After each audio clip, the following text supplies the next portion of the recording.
New Orleans was a city built on masks, masks of culture, class and color. In its crowded streets and elegant balconies, race was supposed to be clear, fixed and unquestioned. Yet behind closed doors and plantation records, a disturbing pattern kept surfacing. Enslaved black women were giving birth to babies with pale skin, light eyes, and features that passed easily as white. These children did not fit the brutal logic of slavery, and that made them dangerous, not to society's conscience, but to its carefully constructed lie. Instead of being acknowledged, these infants were quietly removed from their mothers, renamed, reclassified and sold into the white world as if they had never been enslaved at all. Buyers were told half-truths. Papers were altered. Silence was enforced. The city whispered but never spoke aloud. Every white passing child carried proof of a secret New Orleans refused to confront, a secret written into bodies, bloodlines, and birth records that could not be erased. This is the hidden story of how slavery didn't just exploit labor, but manufactured identity, erased mothers, and turned human lives into evidence that had to disappear. New Orleans built its racial order on sight long before it built it on law. In a city shaped by French, Spanish, African and Caribbean influences, skin tone, hair texture, facial structure, posture, accent and even clothing carried meanings heavier than written statutes.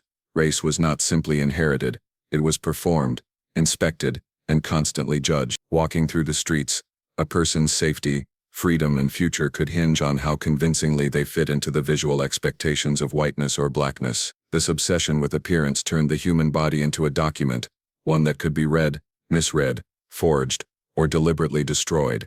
Unlike other parts of the American South, New Orleans had long maintained a complex hierarchy of color. Free people of color existed in significant numbers, occupying a fragile middle space that terrified white elites because it blurred the lines they depended on. Laws attempted to harden those lines, but daily life undermined them. The city's markets, docks, churches and courtyards forced races into proximity, and proximity produced contradictions the system could not easily explain. When a society insists that race is absolute, every exception becomes a threat. White supremacy in New Orleans relied heavily on the assumption that whiteness was visible and therefore undeniable. The belief was simple: white people looked white, enslaved people did not, and any deviation had to be corrected. This logic allowed enslavers to deny responsibility for what their own actions produced.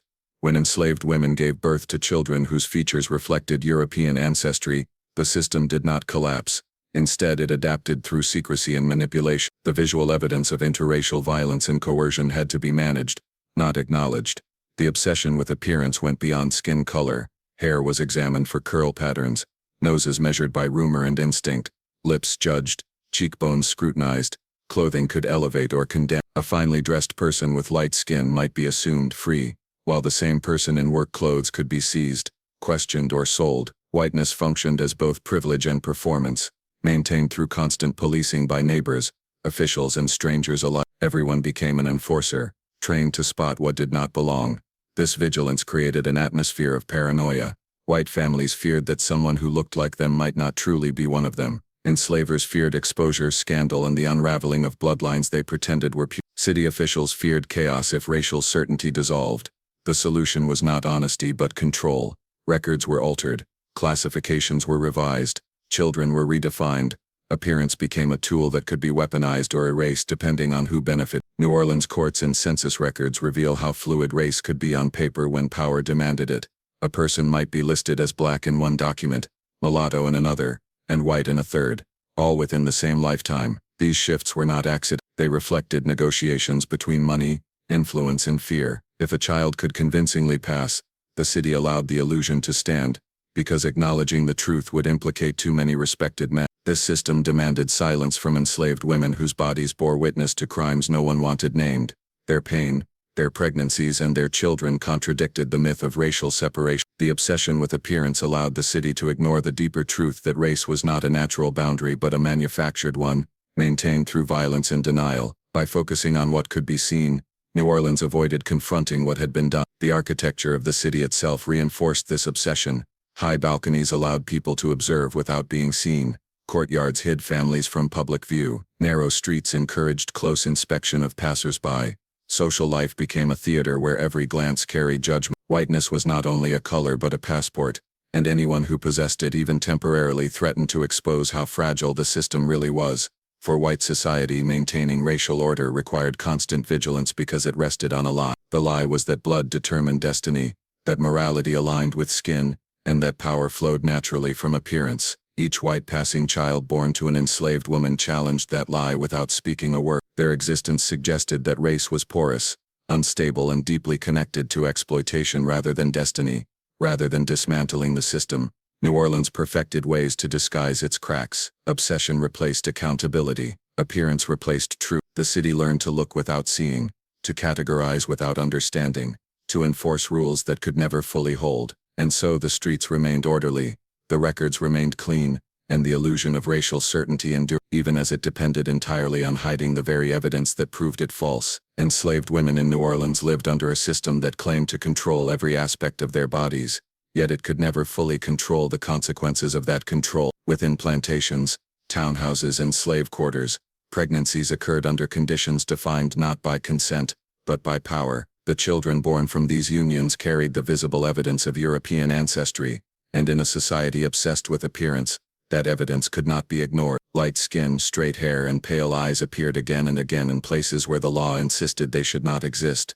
These births were not rare anomalies but a recurring reality shaped by routine exploitation. Enslaved women had no legal protection against sexual access by enslavers, overseers, or powerful white men who moved freely through their lives. The system treated their fertility as another resource to be used, yet when that fertility produced children who resembled the very men who claimed ownership over them, discomfort followed. The bodies of these infants revealed relationships that slavery preferred to keep invisible. White passing children disrupted the visual logic of bondage. A child who looked white but was legally enslaved exposed the contradiction at the heart of the institution. If whiteness signified freedom, how could a white-looking child be property? If blackness justified enslavement, how could it exist alongside features that society associated with power and purity? The answer was never to question the system, but to manipulate the child's identity to preserve it.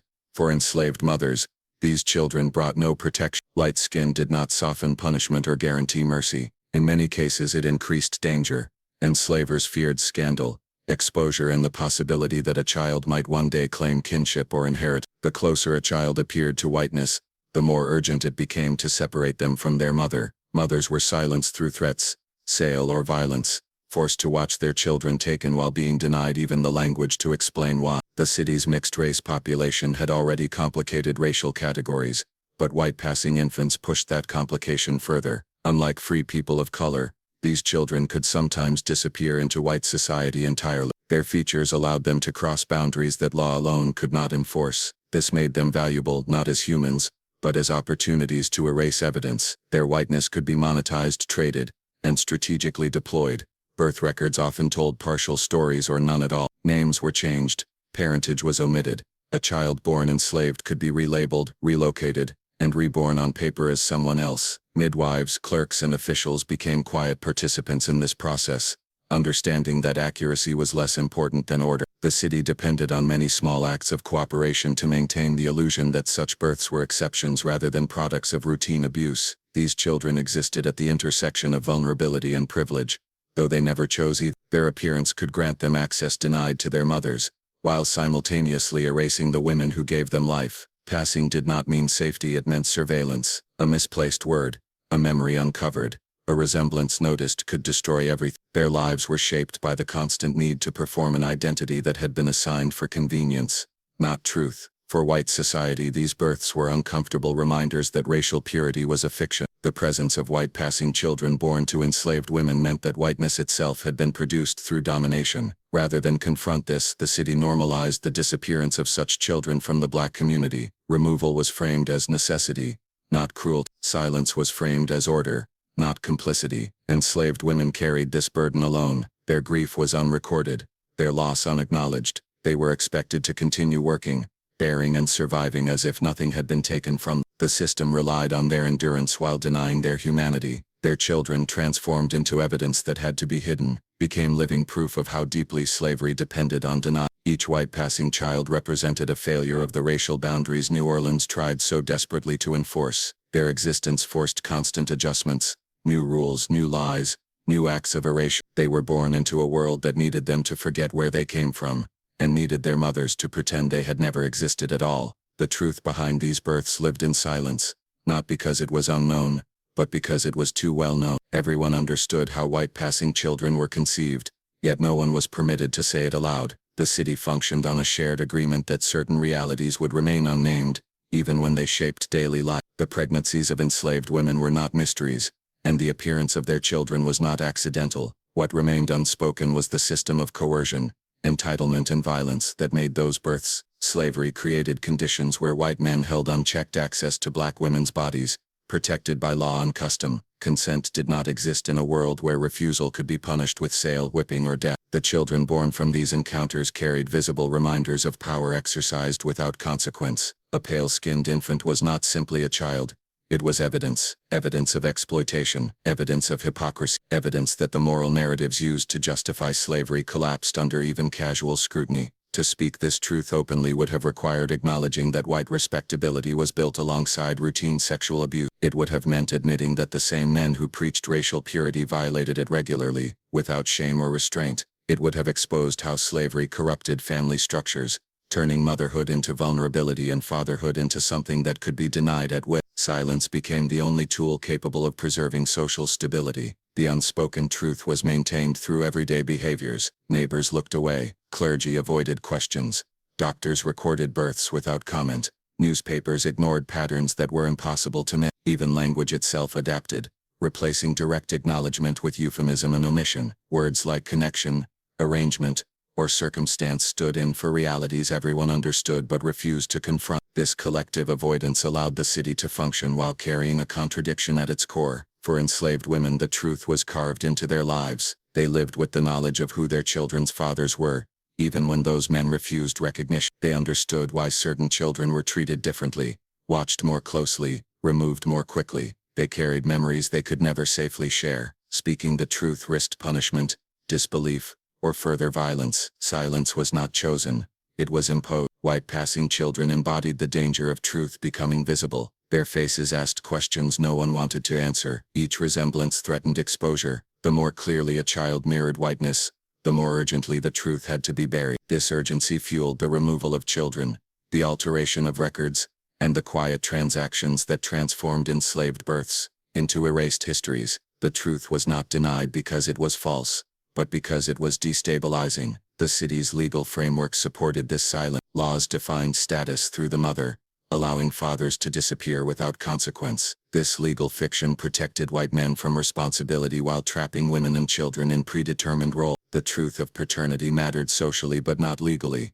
creating a split reality where everyone knew yet nothing could be proven. The law did not seek truth, it sought order. Religion offered no refuge from this silence. Churches baptized children without questioning origins, preached morality without addressing contradiction, and reinforced obedience over justice. Faith was used to soothe consciences rather than challenge wrongdoing. The unspoken truth remained untouched from the pulpit, wrapped in sermons about duty and submission. Spiritual language replaced moral accountability. Even within white households, the truth lingered uncomfortably. Wives noticed, children noticed. Families learned which topics were forbidden, which names could not be spoken, which resemblances should never be mentioned. Silence became an inheritance passed down alongside property and status. To maintain respectability, families learned to coexist with knowledge they pretended not to possess. This culture of silence required constant reinforcement. Any challenge had to be quickly neutralized, a rumor dismissed, a question redirected, a woman sold, a child relocated. The system depended on speed and discretion. Truth, if allowed to linger, could spread. It could provoke sympathy, doubt, or resistance. Silence ensured that each case remained isolated, stripped of context, framed as exception rather than pattern. The unspoken truth also shaped how history was recorded. Official documents captured transactions but not trauma. Census records counted bodies but not relationships. Court cases avoided naming causes. What survived on paper was a version of reality carefully edited to protect power. The absence of truth became its own form of evidence, visible only to those willing to read between lines. Generations later, this silence would continue to echo. Descendants would inherit questions without answers, features without explanations, gaps where stories should have been. The truth behind these births did not disappear, it was deferred. It waited in family resemblances, in whispered suspicions, in archives that hinted without explaining. The city succeeded in burying the truth publicly, but privately it remained alive, unresolved and heavy, shaping life. The removal of infants from enslaved mothers was rarely dramatic in public, but it was devastating in private. It happened quietly, often without warning, framed as necessity rather than cruelty. The child might be taken days after birth or months later, once their features became impossible to ignore. There were no formal announcements, no legal hearings, no acknowledgement of loss. The system relied on the assumption that enslaved women had no recognized claim to their children beyond usefulness, and that assumption made removal easy to justify and easier to ignore. These separations were planned, not spontaneous. Enslavers understood the risk posed by white passing children remaining within enslaved communities. Each day a child stayed with their mother increased the chance of recognition, attachment, and questions. The solution was speed. Infants were sold, gifted, or relocated before bonds could harden into something that challenged authority. The younger the child, the easier it was to erase their origin, reshape their memory, and rewrite their future. Mothers were rarely consulted. They were informed, if at all, after decisions had been made. Resistance was dangerous. Grief was expected to be silent. Any outward display of protest could result in punishment, sale, or further separation. The system counted on this fear. It turned maternal love into a liability, something that had to be controlled just like labor. By denying women the right to keep their children, slavery reinforced its claim over every part of their lives. The act of removal was often disguised as opportunity. Enslavers claimed the child would have a better life, safer conditions, lighter work. These justifications masked the reality that removal served white interests, not the child's well-being. The promise of protection was selective and conditional, dependent on continued obedience and secrecy. The child's apparent privilege came at the cost of their mother's erasure. In New Orleans, where commerce and social mobility intersected, these children became commodities of a different kind. A white passing infant could be placed into a household as a servant, apprentice, or even family member under false pretenses. The transaction did not resemble a typical slave sale, which allowed it to pass with less scrutiny. Money changed hands quietly. Names were altered. Locations shifted. The city's fluidity made disappearance possible. For enslaved mothers, the loss was total. They were denied not only their children but the right to mourn openly. There were no graves to visit, no anniversaries to mark, no certainty that the child still lived. Their grief existed in fragments, carried into fields, kitchens, and washrooms. They were expected to continue bearing children, knowing that any future pregnancy could end the same way. The removal of infants was both punishment and warning. The secrecy surrounding these removals depended on cooperation from many parties. Midwives remained silent. Overseers followed orders. Buyers asked no questions. Officials recorded what they were told to record. Each participant understood that challenging the process threatened more than a single transaction. It threatened the stability of a system that benefited them all.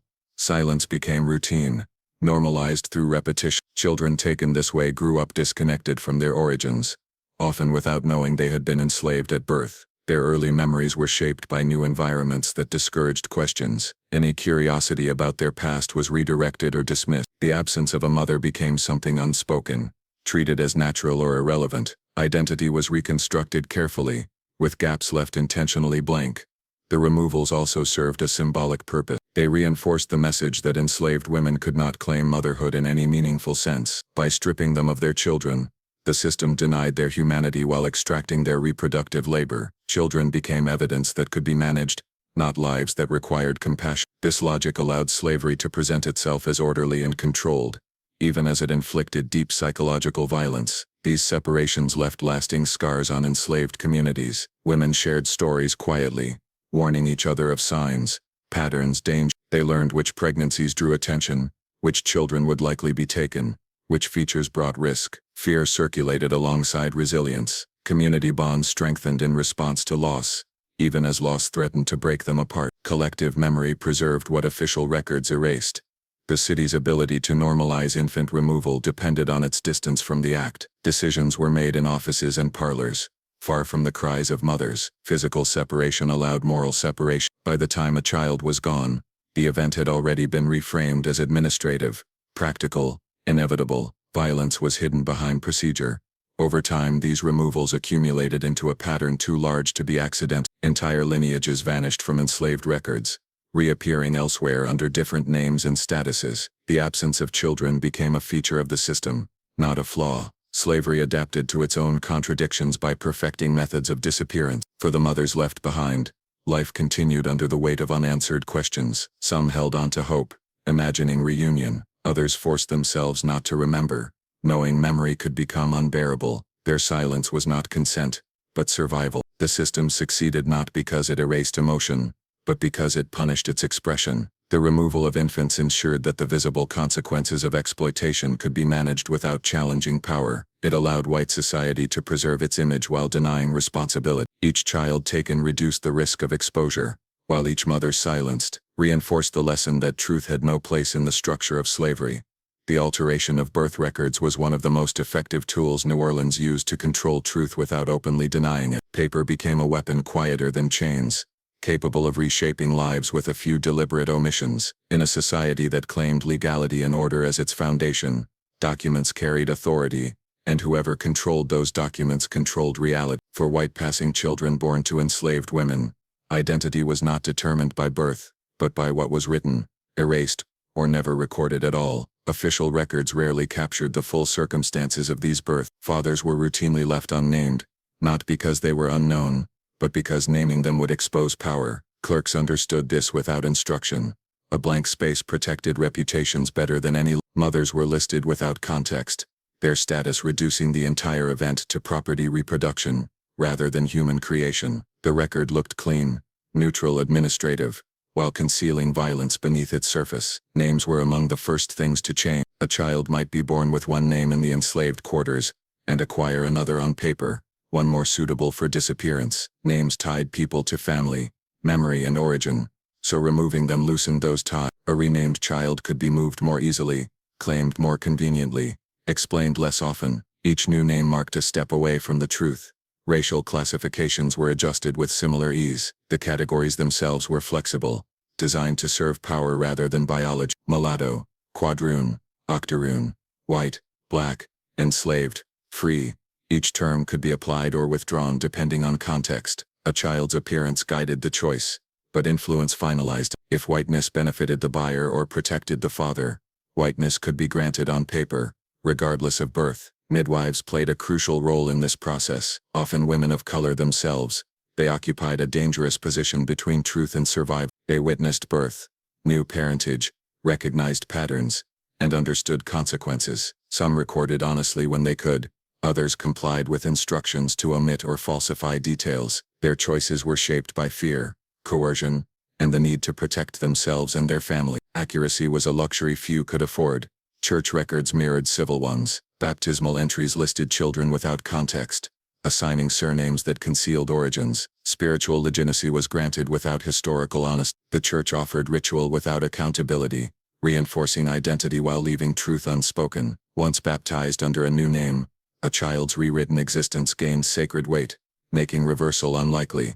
The legal system supported these alterations by refusing to investigate contradiction. Courts accepted documents at face value, treating paper as fact and memory as unreliable. If a child was listed as white, the law rarely challenged it. Questioning records would have required questioning the system that produced them. Stability mattered more than accuracy. The law functioned not to reveal truth, but to protect hierarchy.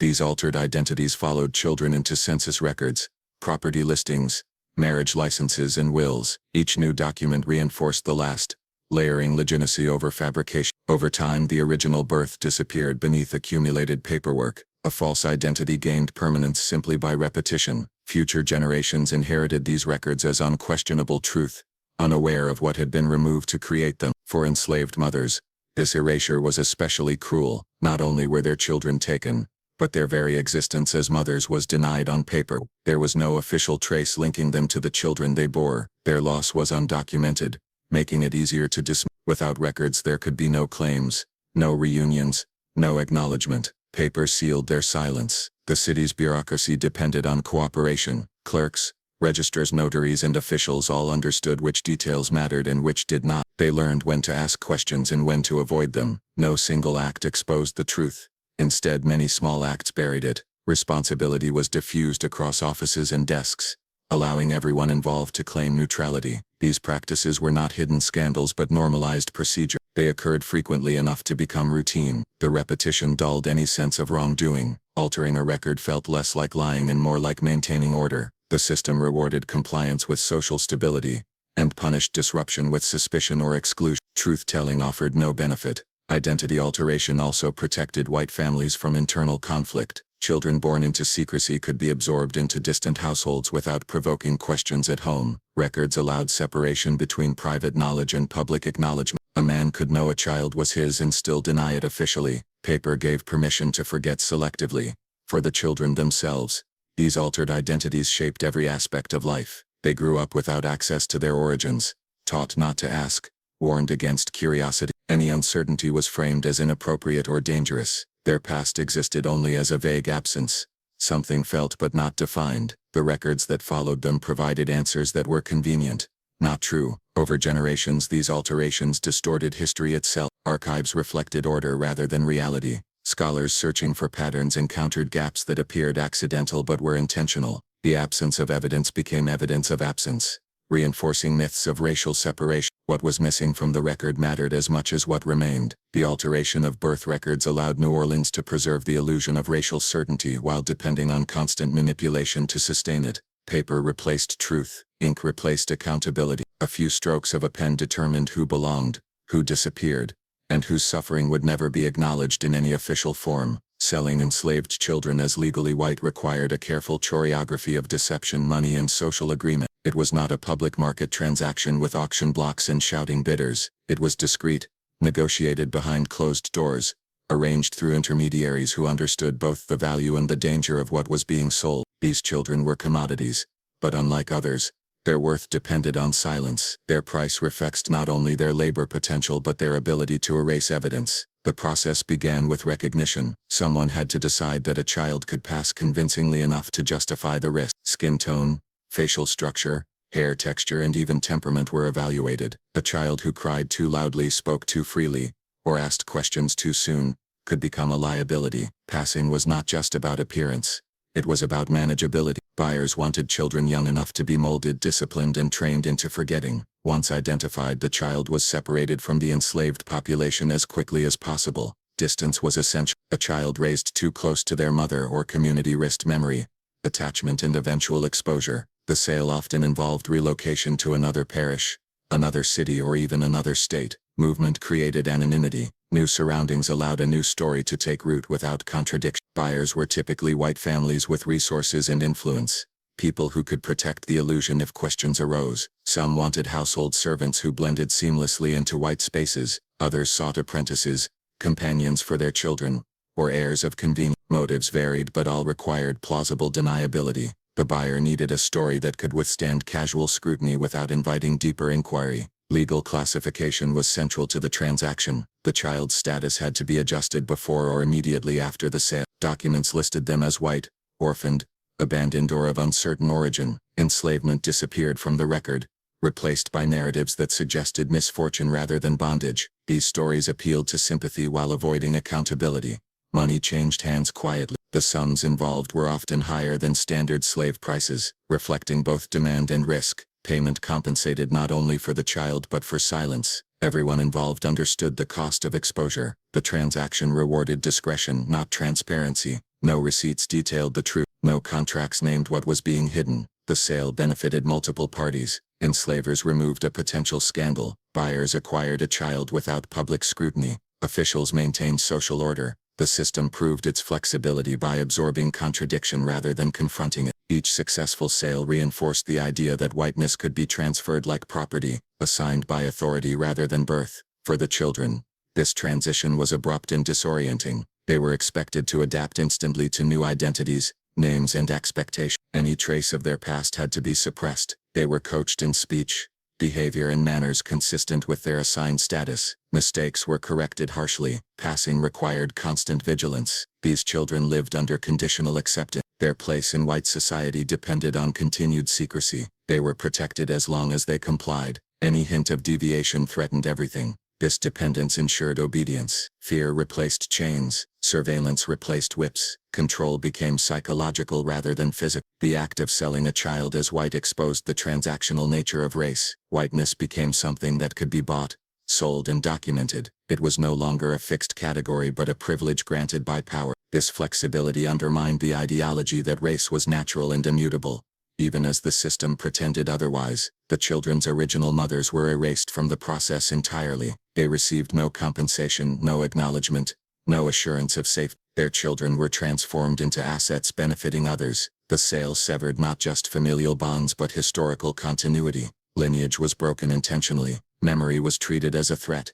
Communities of color understood these transactions even when they could not stop them. Stories circulated quietly. Patterns were noticed. Warnings were shared. People learned to recognize the signs of a child about to disappear. Helplessness coexisted with awareness. The knowledge added another layer of grief to lives already shaped by law. The legal fiction surrounding these sales depended on widespread cooperation. If anyone along the chain refused to participate, the process could unravel, yet refusal carried consequences. Questioning the sale meant questioning whiteness itself. Few were willing to do that. Compliance became self-preservation. Over time, these sales contributed to the growth of white populations whose origins were more complex than records suggested. Families absorbed children whose presence relied on forgetting. Descendants inherited status without context. The system succeeded by normalizing outcomes while obscuring causes. Selling enslaved children as white also reinforced the idea that morality could be managed administratively, rather than addressing exploitation.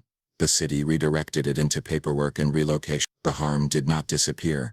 It changed form. Violence became quieter, more efficient, easier to deny. Each sale reduced immediate risk while deepening long-term distortion. History was reshaped child by child, transaction by transaction. What looked like isolated decisions accumulated into a hidden structure beneath the city's official narrative. The children carried that structure within them, living embodiments of a truth. Wealthy buyers and social elites were the silent architects behind many of these disappearances, not because they acted openly, but because their status allowed them to operate without question. In New Orleans, power insulated behavior. Those with money, family names, and political connections lived under a different set of expectations, where curiosity stopped at the edge of influence. Their involvement gave legitimacy to acts that would have appeared criminal if performed by anyone else. These elites understood the value of discretion. They knew which intermediaries to use, which officials could be trusted, and which explanations would be accepted without scrutiny. Their homes functioned as private worlds, shielded from public inspection by walls, courtyards, and reputation. What happened inside did not require justification, only silence. Wealth allowed secrecy to appear respectable. Many elite families viewed white passing children as manageable risks. Unlike public scandals, these children could be controlled, shaped, and absorbed quietly. Money provided solution. If questions arose, donations smoothed them away. If records needed adjustment, influence ensured cooperation. If relocation was necessary, resources made it easy. The child became part of a private arrangement rather than a public contradiction. Social elites also benefited from distance. They were rarely the ones negotiating directly with enslavers or mothers.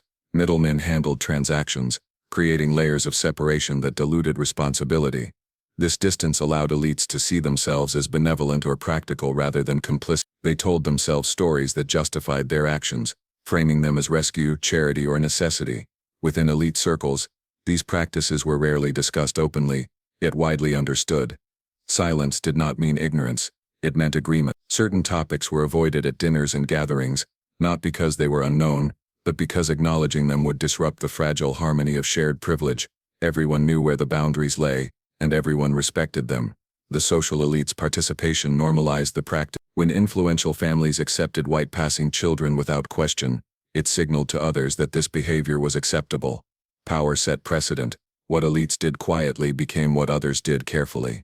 Their actions shaped social norms, without ever being codified into law. These families also controlled narratives.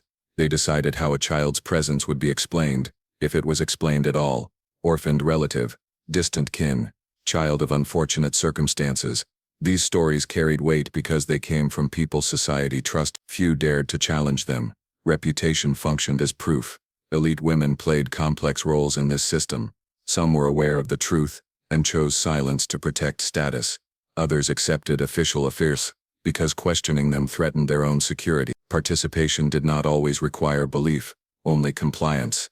The preservation of family reputation often outweighed moral discomfort. For elite men, the system offered protection from accountability. Children who resembled them could be removed without acknowledgement, allowing public identities to remain intact. Power allowed private contradictions to exist without consequence. Responsibility could be denied without challenge. The system worked precisely because those at the top benefited most from its silence. The children themselves were raised within environments that demanded gratitude and obedience. Access to education, safety, and comfort came with unspoken conditions. They learned early which questions were dangerous, which memories unwelcome. Their dependence reinforced control. Privilege became another form of containment. Elite households often emphasized discipline and refinement, not only to prepare children for society but to suppress origin. Speech patterns were corrected. Behavior was monitored. Any trace of difference was treated as a flaw to be fixed.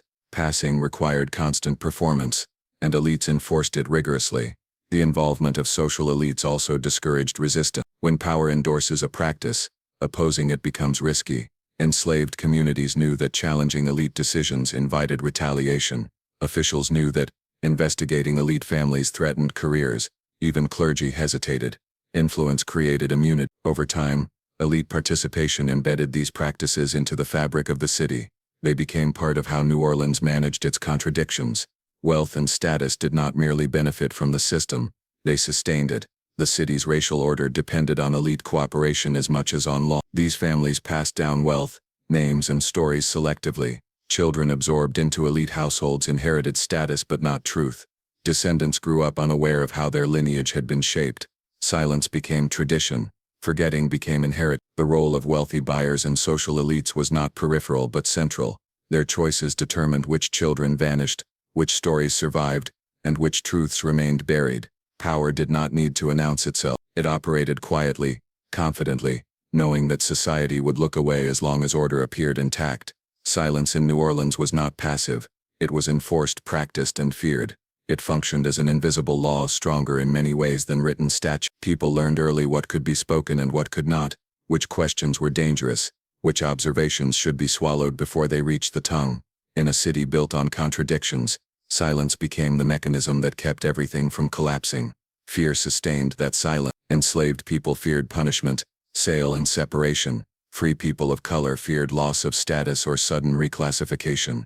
Poor whites feared exclusion, accusation, or economic retaliation. Even wealthy whites feared scandal, dishonor, and the unraveling of carefully constructed family histories. Silence offered protection to all, though it protected power most of all. This fear shaped daily behavior. Conversations stopped when certain names were mentioned. Glances replaced words. Rumors circulated only in fragments, never complete enough to demand response. Everyone knew when to lower their voice, when to change the subject, when to pretend not to notice a resemblance that was impossible to miss. Social survival depended on reading these cues correctly. Silence was also institutional. Officials did not investigate patterns that repeated too often to be coincidence. Clerks did not ask for clarification when records contradicted common sense. Courts avoided cases that threatened to expose private arrangement. Enforcement was selective, aimed at preserving order rather than justice. Fear of disruption justified inaction. For enslaved women, silence was compulsory. Speaking the truth about their children's origins risked immediate violence. Even expressing grief openly could be interpreted as defiant. They learned to contain emotion, to mourn privately, to encode their pain in songs, gestures, and glances shared only with those who understood. Silence became a survival skill, passed from woman to woman. Children absorbed this silence instinctively. Those who were moved into white households learned quickly which topics were forbidden. Curiosity was corrected, questions were redirected, confusion was treated as misbehavior. Fear taught them that silence was safety, that ignorance was protection. They learned to perform certainty even when none existed. White society relied on silence to preserve moral comfort. Acknowledging the truth would have required recognizing the violence that sustained privilege. Silence allowed people to see themselves as decent, orderly, civilized. It created distance between action and consequence. The absence of discussion created the illusion of absence of harm. Even those who disapproved often chose silence. Speaking out offered little reward and significant risk. Moral objection without power became isolation. Silence allowed dissenters to remain within society without challenging it. Complicity did not always require belief, only restraint. Fear also traveled through generations. Children learned what their parents would not explain. Families inherited gaps in stories, unexplained rules, warnings without context. Silence became tradition. Forgetting became a form of loyalty. To ask too much was to threaten belonging. Public spaces reinforced this dynamic. Markets, churches, theaters, and gatherings operated under shared assumptions about what was visible but unspoken. A white passing child attending school raised no questions if no one voiced them. Collective silence turned improbability into normalcy. Reality bent to agreement. Punishment for breaking silence was unpredictable but severe. A careless remark could lead to investigation. A rumor could provoke retaliation. A question could result in expulsion from social circles or economic ruin. Fear did not need to be constant. Its possibility was enough. Uncertainty kept people cautious. Silence also distorted empathy. Without language to describe injustice, suffering became abstract. Loss was individualized rather than recognized as systemic. Each removed child appeared as an isolated event rather than part of a pattern. Silence prevented solidarity by keeping experiences disconnected. The city's culture of silence required maintenance. It was reinforced through education, religion, and etiquette. Children were taught respect, which often meant restraint. Sermons emphasized obedience and order over truth. Politeness discouraged confrontation. These values masked control as civility. Fear ensured that silence felt rational. It framed self-protection as wisdom. People convinced themselves that speaking would change nothing, that survival mattered more than truth. Over time, silence stopped feeling like a choice and began to feel like nature. Yet beneath this enforced quiet, knowledge persisted. People knew more than they admitted. The silence was never empty. It was crowded with understanding, suspicion, and memory. It pressed on individuals, shaping decisions and relationships. Silence became a shared burden, unevenly distributed but widely carried. The combination of silence and fear allowed New Orleans to manage contradictions without resolving them. It kept systems intact while postponing reckoning. Truth did not disappear. It was deferred, compressed, and carried forward by those who had no safe place to release it. The emotional erasure of enslaved mothers was one of the most profound and enduring consequences of slavery in New Orleans. While the physical labor of enslaved women was exploited openly, the intimate bonds they formed with their children were treated as disposable. Mothers bore the emotional weight of knowing their children could be taken at any moment, erased from their lives without warning or justification. Their grief, anguish, and longing were neither recognized nor recorded. The system demanded endurance, but not empathy, and mothers were forced to suppress feelings that would have been natural and protective in any other context. From the moment of birth, mothers understood that their children's futures were not their own to protect. Even a child who appeared healthy and strong could be removed, reassigned, and reclassified simply because of appearance or convenience. The cruel logic of the system dictated that children who could pass as white were more at risk, precisely because their features challenged the rigid racial hierarchy that slavery relied upon. Their very existence exposed contradictions the city was desperate to conceal. Mothers had no control over this process.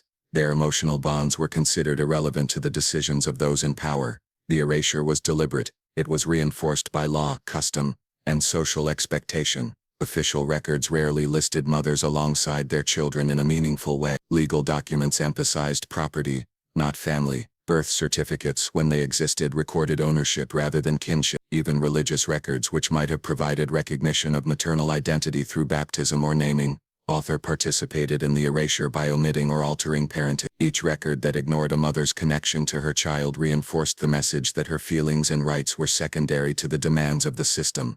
Enslaved mothers internalized this erasure over time. They learned to hide grief, to suppress expressions of attachment, and to create private ways of maintaining bonds without inviting punishment. Lullabies, whispered prayers, and secret gestures became tools of both survival and resistance. These small acts allowed mothers to preserve some semblance of connection, even as their children were being removed or redefined, yet no official acknowledgement or support validated these bonds. The emotional labor of motherhood was both invisible and unrecognized, a quiet suffering imposed by systemic cruelty. The psychological impact extended beyond immediate grief. Mothers experienced constant anxiety, knowing that each pregnancy could lead to another child being taken from them. This persistent fear shaped behavior, relationships, and social interactions. Women became adept at predicting which children were likely to be sold or reassigned, and they adjusted their expectations and attachments accordingly. Some attempted emotional distancing as a coping mechanism, a way to survive repeated losses. Others maintained full attachment despite the risks, bearing the inevitable pain that followed.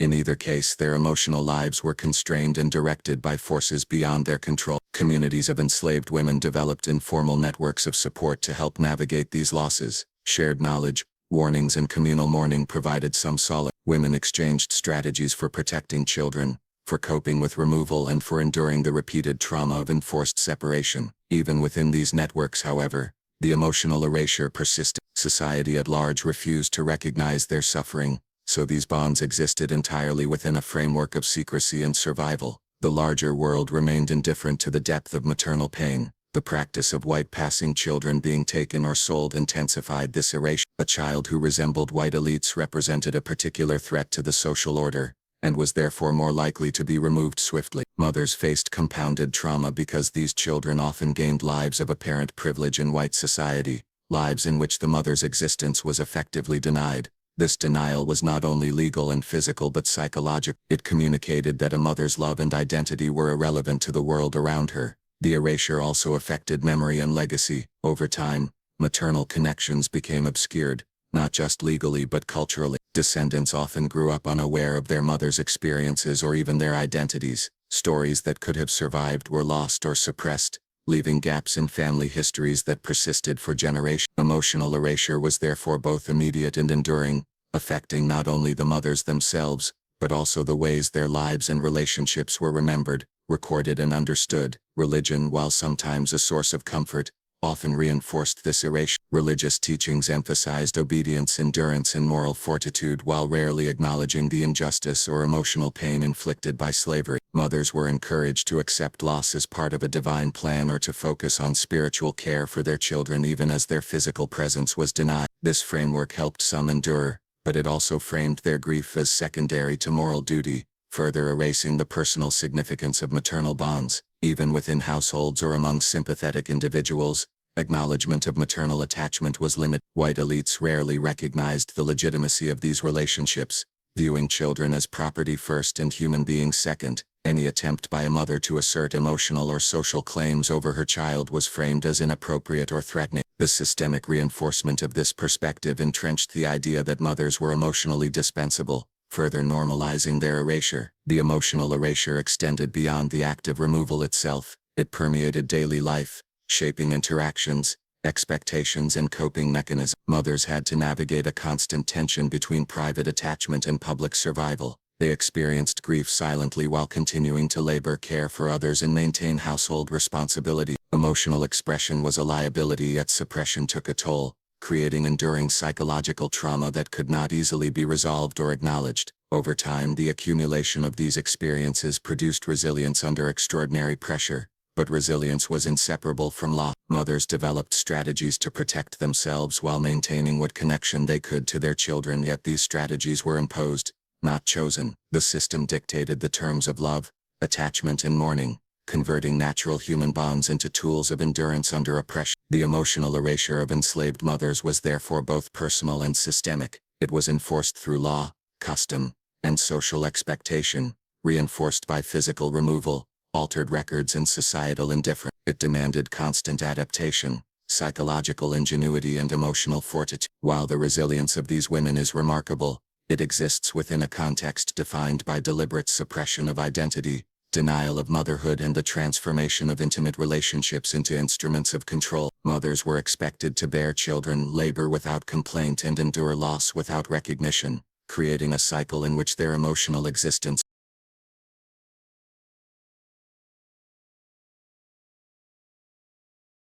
The existence of white passing children exposed the hypocrisy and contradictions of slavery in New Orleans more clearly than any law or policy ever could. These children were living proof that the rigid racial hierarchies the city claimed to uphold were fundamentally unstable. Slavery depended on clearly defined categories, yet the birth of children who looked white challenged every assumption about race, status, and inheritance. Their very presence forced the system to respond, adapt, and hide, revealing the moral and structural compromises underpinning the institution. Every white passing child born to enslaved women was a challenge to the ideology of racial purity. Whiteness was supposed to signify freedom, virtue and authority, yet here it existed in the bodies of those legally defined as property. This contradiction created tension for enslavers and society alike. Publicly acknowledging the parentage of these children would implicate powerful men and disrupt carefully maintained social narratives. Silence became the only viable response, a form of containment designed to preserve appearances while denying reality. The city's response to these children was systematic. They were removed from their mothers, their names and identities altered, and their status legally reclassified. Transactions occurred quietly, often facilitated by intermediaries who ensured that the child's appearance did not expose the truth. The process relied on secrecy, discretion and complicity at multiple levels. Clerks, midwives, officials and wealthy buyers all participated in the erasure. Each step reinforced the illusion that the social and racial order was intact, even as it depended on deliberate deception. For enslaved mothers, the implications were devastating. Their children's existence highlighted the violence and exploitation inherent in slavery while simultaneously erasing their ability to protect, name or claim their offspring. Every child taken or reclassified represented not only a personal loss but also a public denial of the mother's humanity. Mothers were forced to navigate grief silently, to internalize injustice, and to develop strategies for survival within a system that denied their emotional and legal claims. The children themselves lived under conditional privilege. Passing as white offered protection from certain forms of labor and violence, yet it came with constant surveillance and the expectation of secrecy. Their lives depended on performance, on conforming to the identity imposed upon them, and on avoiding any trace of origin that could destabilize their new status. The ability to assimilate was not optional. It was a requirement enforced by both opportunity and fear. Privilege came at the cost of authenticity and connection.